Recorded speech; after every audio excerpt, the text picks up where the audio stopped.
So, natapos na nga po yung day 1 ng impeachment ni Vice President Sara Duterte at sinasabi nila doon na ang nakapuntos daw ay yung defense team ni VP Sara gawa ng yung mga request po ng prosecution ng mga kumag na congressman hindi po pinagbigyan ng impeachment court. Ngayon, itong day 2 po, kumbaga opensa po ng prosecution, so naglabas po sila ng kanilang witness na magpapatunay nga daw na ginawa nga daw po ni Vice President Sara Duterte yung isang impeachable offense para nga daw po siya ay ma-impeach sa kanyang pwesto bilang Vice President. Ngayon, ang tanong kasi rito, ano ba yung kumbaga ano ba yung criminal offense dito? Kasi ang isinalang po ngayon dito ng prosecution ay yung death threat daw na ginawa ni VP Sara na siya humarap doon sa Zoom meeting.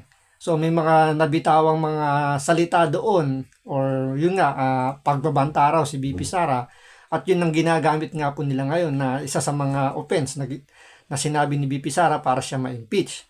Ngayon, hingi po tayo rito ng update kung ano po talaga yung naging takbo po ng day 2 ng impeachment ni Vice President Sara Duterte at tungkol nga dito sa ginawang paglabas po ng witness ng prosecution kung sino po ba ang nakapuntos dito, yung prosecution po ba o yung depensa. So ito, panoorin po natin isang batikang abogado na nagbigay ng kanyang opinion tungkol dito sa nangyaring day 2 ng impeachment ni Vice President Sara Duterte. So ito, panoorin po natin. Pero siyempre, bago ang lahat, kung hindi ka pa nakasubscribe sa Makapili TV, baka naman pwedeng pakipindot po muna yung subscribe button at the same time, palike na rin po ng video. Wala naman pong bayad dyan, kaya pindot na. So ito, panoorin po natin. Magandang araw mga kapartners, nagpapatuloy ang ikalawang araw ng impeachment trial laban kay Vice President Sara Duterte dito sa Senado. At sa mga oras na ito ay makakasama natin ang isa sa mga batikang abogado, walang iba kundi si Attorney Salvador Salpanelo. Attorney Sal, magandang hapon. Pakibati muna po ang ating mga kababayan na nanonood po ngayon dito sa SMNI. Magandang araw sa inyong lahat. Attorney Sal, so far, na-witness niyo po ang ikalawang araw ng impeachment trial. Kamusta naman po? Akala ko impeachment trial ang pinapanood ko, hindi pala. Mukhang nagiging propaganda proceeding ito. Kailan ko nakakita ng isang paglilitis kung saan hinahayaan ng presiding judge o presiding officer ang hayaan ng isang abogado ng kabilang panig na mag-deliver ng speech at hindi magpresenta ng testigo at tanungin niya nang naayon sa regla. Ang nangyayari, nangangampanya siya para siraan si Inday Sara. Hindi ito impeachment trial. This is a propaganda proceeding. Number 2, it's a waste of time watching the presentation of this witness. Bakit kanyo? Abay, 2 oras at kalahati na po tayong nanonood sa kanila. Unang-una, ano ba ang testimonya ng testigo? Ang pinaka-testimonya lang na ino-authenticate niya yung video ni VP Inday Sara. Hindi naman disputed yun. Hindi naman itinatanggi na nagsalita si VP Sara. Ang tanong lamang, yung bang mga pahayag ni VP Sara ay isang krimen o isang impeachable offense o hindi.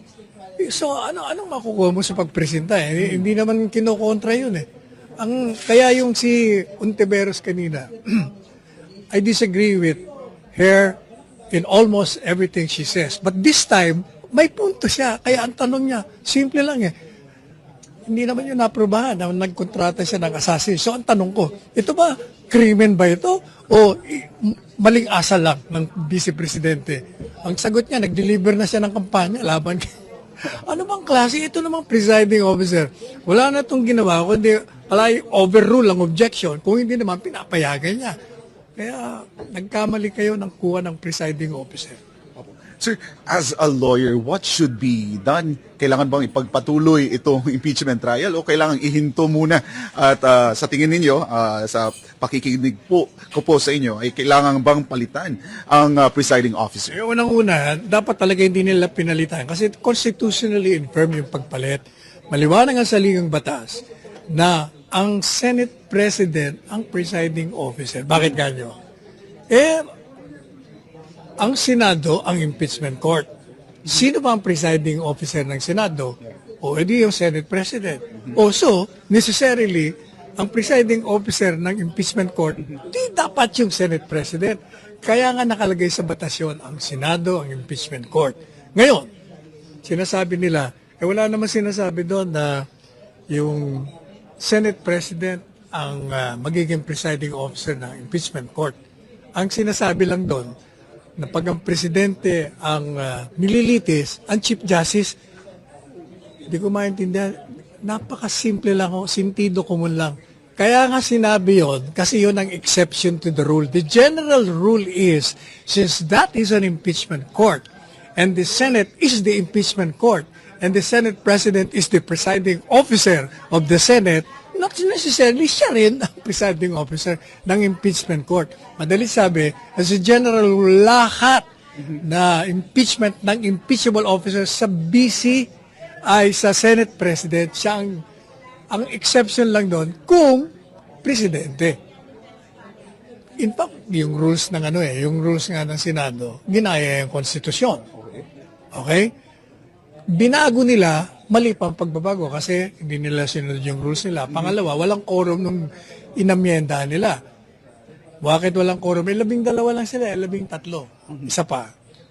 Maliwanag yung batas. Ngayon, kung medyo nalalabuan ka, ang sinasabi ng jurisprudence at ng regla, kung nalalabuan ka sa lingwahe ng batas, pumunta ka doon sa intensyon ng mga gumuhit ng saligang batas. Ipinakita na nga kahapon na yung deliberation nagpakita, nagpatotoo na talagang ang Senate President ang presiding officer sa lahat ng impeachment trial kung hindi ang presidente. Ang nililitis, ano pa bang gusto nyo? Ganun lang kasimple. Ngayon, hindi pa sila tapos ng direct. Sabi ko nga, it's a useless. Kasi, ba't ka magpipresenta ng isang testigo at ng ebidensya na hindi naman dinidispute ng kalaban mo? Nagwe-waste ka lang time. Kaya kung ako abogado, pagkatapos po ng direct examination, sabi ko sa court, no cross-examination. Sir, buwi na tayo.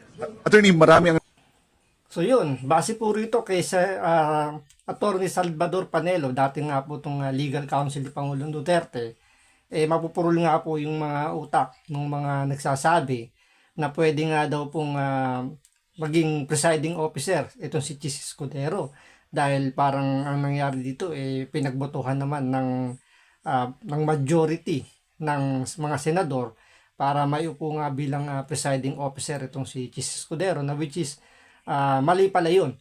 So kung ganun ang mangyayari at talagang sa palagay ng marami at magagaling na abogado, mali yung ginawa ng Senado o ng impeachment court sa paglagay nga ng hindi Senate President as presiding officer. So pwede pala itong mabaliwala yung impeachment ni Vice President Sara Duterte due to technicality na naman. Pero pag ganun nangyari, dinismiss to ng sinara yung impeachment na dahil nga sa technicality, malamang sa malamang dito, isisisi naman dito sa Vice President. Nasasabihin, puro technicality nilang ginagawa. So, hindi nila naiintindihan na sila rin palang gumagawa ng mga technicality para mabasura nga yung impeachment. Ngayon, yung sa mga witness naman, kung papanoorin mo nga yung day 2 ng impeachment, umikot lang ang tanong doon umikot lang yung tanungan sa impeachment doon sa mga maiikling clip kung saan nga yung mga highlights lang yung mga binitawang mga salita ni VP Sara. So hindi nila pinag-usapan doon kung ano ba yung konteksto, bakit ba binitawan ni VP Sara yung mga ganong linyahan.